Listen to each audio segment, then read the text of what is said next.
السلام علیکم دوستو، میں آپ کی خدمت میں حاضر محمد ستار باقر اپنے YouTube channel astrology with M S Baqir پہ۔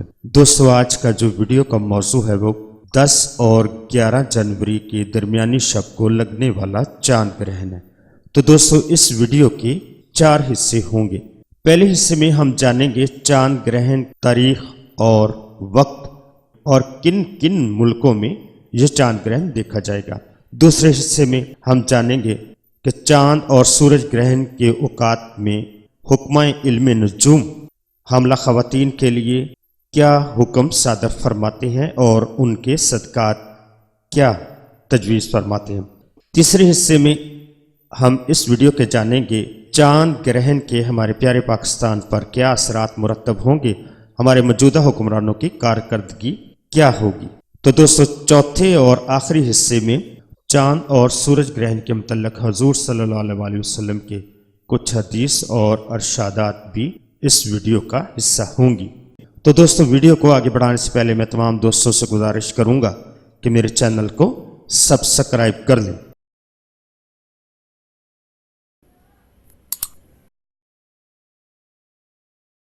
نئے سال 2020 کی ابتدا ہی چاند گرہن سے ہو رہی ہے۔ چاند گرہن 10 جنوری بروز جمعہ اور ہفتے کی درمیانی رات کو پاکستان کے معیاری وقت کے مطابق رات 10:05 پر شروع ہوگا اور اس کا مکمل عروج رات 12:05 پر ہوگا اور اس کا اختتام رات 11 جنوری 2020 کو علیل صبح 2:25 پر ہوگا۔ یہ گرہن برج سرطان کے 20 درجے پر لگے گا۔ چاند گرہن کا کل دورانیہ 4 گھنٹے 20 منٹ ہوگا۔ یہ چاند گرہن پاکستان، بھارت، ایران، افغانستان اور آسٹریلیا، جاپان، پرتگال، برطانیہ، روس، فرانس، چین اور دیگر یورپی اور ایشیا کے ممالک میں بھی نظر آئے گا۔ سورج اور چاند گرہن دنیا اور انسانی زندگی میں نئی تبدیلیوں کی نشاندہی کرتے ہیں۔ یہ تبدیلیاں مثبت بھی ہو سکتی ہیں اور منفی بھی۔ یہ جاننے کے لیے کہ تبدیلی مثبت ہوگی یا منفی، کسی بھی شخص کے انفرادی ذائقہ پیدائش یا ذائقہ نکاح کو دیکھنے کی ضرورت ہوتی ہے۔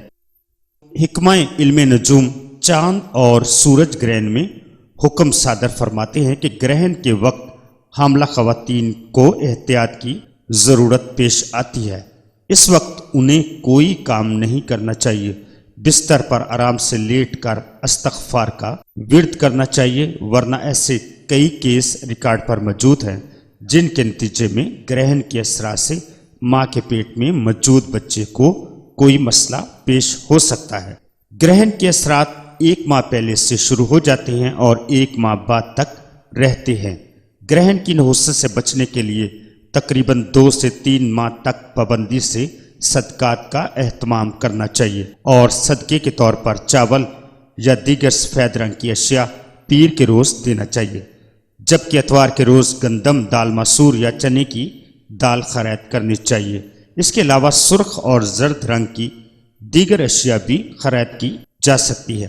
اس دوران میں پورا 5واں کلمہ روزانہ بلا ناغہ 111 مرتبہ پڑھ کر اللہ سے تحفظ اور ہر قسم کی نحوست سے نجات کے لیے دعا کرنی چاہیے۔ چاند گرہن اور ہمارے ملک کی حالات، کیونکہ یہ چاند گرہن مجموعی طور پر ذائقے کے چوتھے گھر یعنی کہ برج سرطان کے 20 درجے پر لگے گا، اس سے ملک کی حالات میں کیا تبدیلیاں رونما ہوں گی۔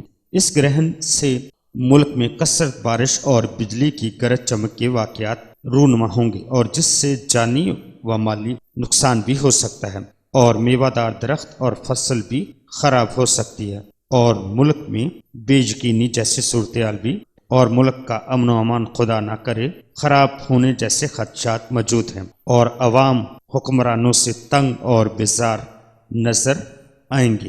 اگر ہم اپنے وزیر اعظم عمران خان کا حلف برداری کا ذائقہ دیکھیں تو وہ کچھ اچھی حالت میں نہیں ہے۔ عام لوگ وقت کی اہمیت کا مکمل ادراک نہیں رکھتے، جبکہ اس بات کی پرواہ نہیں کرتے کہ کون سا کام کس وقت کرنا بہتر ہے۔ جب ذہن میں کوئی کام آ گیا اٹھ کھڑے ہوئے اور شروع کر دیا۔ اسی وجہ سے اکثر ناکامیوں اور مایوسیوں ہمارا واسطہ پڑتا ہے، خاص طور پر اہم کام کی انجام دہی کے لیے کسی مناسب اور صحیح وقت کا انتخاب کرنا ضروری ہوتا ہے۔ شادی، بیاہ، کاروبار، جاب، سفر شروع کرنے کے لیے ہمیشہ کسی بہتر وقت کا انتخاب ضروری ہے۔ اگر ہم مجموعی طور پر سال کے شروع کا ذرائع پاکستان دیکھیں 3 ماہ کا، اس میں وقت حکومت پانی اور ہسپتالوں کے نظام میں بہتری لانے کے حوالے سے کیے جانے والے اقدامات کی طرف اشارہ کر رہا ہے۔ حکومت طب کے شعبے میں بہتری، تبدیلی لانے اور لوگوں کو بہتر علاج کی سہولیات فراہم کرنے کے حوالے سے کوشاں نظر آئے گی۔ دوسرے ممالک کے ساتھ تجارتی تعلقات استوار کرنے کی بھرپور کوشش کی جائے گی۔ اس عرصے میں حکومت اور اپوزیشن جماعتوں کے درمیان الزام تراشیوں کی فضا کافی بلند رہے گی، ایک دوسرے پر کافی زیادہ کیچڑ اچھالا جائے گا، عوام حکومتی اقدامات سے غیر مطمئن نظر آئے گی اور حکومت مخالف آوازوں میں اضافہ ہوگا۔ قانون کی بالادستی کو یقینی بنایا جائے گا، عدلیہ کی کارکردگی میں بہتری آ جائے گی اور لوگوں کو جلد انصاف فراہم کرنے کے حوالے سے مثبت پیش رفت ہوگی، اور دوسرے ممالک کے ساتھ تعلقات میں بھی بہتری آئے گی اور تجارتی روابط بڑھیں گے۔ زمانہ جاہلیت میں عربوں کا عقیدہ تھا کہ سورج اور چاند کو اس وقت گرہن لگتا ہے جب کوئی اہم شخصیت پیدا ہو یا وفات پائے یا دنیا میں کوئی اہم واقعہ رونما ہو۔ نبی اکرم صلی اللہ علیہ وسلم کے عہد مبارک میں سورج گرہن لگا اور اتفاق سے اسی دن آپ کا جگر گوشہ سیدنا ابراہیم بھی وفات پا گئے۔ تو لوگ کہنے لگے کہ ابراہیم کی وفات کی وجہ سے سورج کو گرہن لگا، تو نبی کریم صلی اللہ علیہ وسلم نے لوگوں کو نماز پڑھائی اور خطبہ ارشاد فرمایا۔ آپ نے اس موقع پر ان کے اس غلط اور باطل عقیدے کی نفی فرمائی، یعنی سورج یا چاند کو گرہن لگنے کا تعلق کائنات کے واقعات سے نہیں بلکہ براہ راست اللہ تعالیٰ کی مشیت اور قدرت سے ہے، اور اللہ کی بڑی سے بڑی مخلوق بھی اس کے حکم کی روگردانی نہیں کرتی۔ گویا اللہ اپنی قدرت و طاقت کے اظہار سے لوگوں کو ڈراتا ہے، اے کمزور اور ناتواں انسان، تو اللہ سے ڈر جا اور اپنی بخشش کا بہانہ ڈھونڈ۔ رسول صلی اللہ علیہ وسلم نے فرمایا کہ چاند اور سورج کا گرہن اللہ کی قدرت کی نشانیاں ہیں، کسی کے مرنے یا کسی کی اور وجہ سے نمودار نہیں ہوتا، بلکہ اللہ اپنے بندوں کو ڈرانے اور عبرت دلانے کے لیے ظاہر فرماتا ہے۔ اگر تم ایسی نشانیاں دیکھو، جلد از جلد دعا، استغفار اور یاد الہی کی طرف رجوع کرو۔ سورج گرہن میں نماز کسوف اور چاند گرہن میں نماز خسوف ادا کرنے کی شریعت کی طرف سے ہوئی ہے۔ اس نماز کا اعلان کیا جا سکتا ہے۔